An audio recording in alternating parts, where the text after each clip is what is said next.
Our Man Adelaide, The Sleeping Land. Written by Martin Schiller. Narrated by Rebecca Mckernan.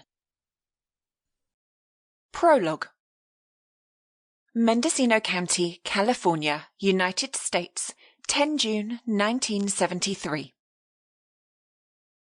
Dinner the night before had consisted of pizza, and after eating their fill, Adelaide and her guest had retired for the evening. Then the next morning, Georgina rose early in order to organise her notes. She was in the midst of this task, and halfway through her second cup of tea, when Adelaide entered the kitchen.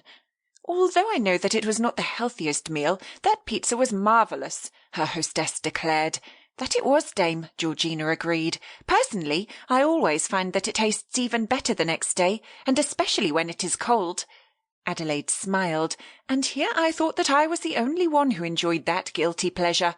It is good to see that bad habits are going to live on into the future. Frankly, a generation without any vices whatsoever has no hope. They both laughed at this, and then she brought out the pizza box from the refrigerator, making certain that each of them received a slice.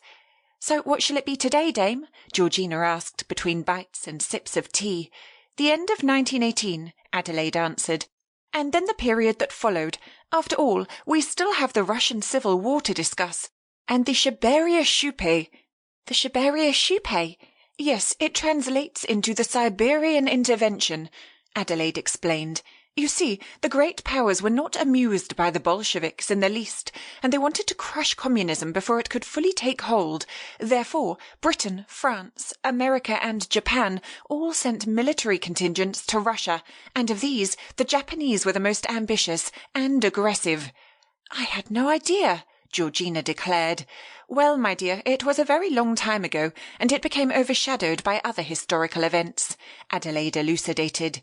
"But before we can really examine the intervention, we should first talk about the mystery of Anastasia Romanoff.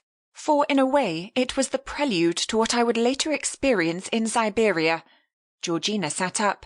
"You were involved with the last surviving Romanoff. I thought that everyone who claimed her name were proven to be frauds." Adelaide smiled. "Yes, they were impostors, but she was not. However, she also wasn't Anastasia either." "What? Oh, this is something that I simply must hear," Georgina replied eagerly. "I have always wondered about what actually became of her." "Be prepared to be both educated and entertained, then," Adelaide said. "The true story that I am about to tell is not at all what the world was led to believe. But then again, when isn't this the case?" Chapter 1. Faux Paris. Sample complete. Ready to continue?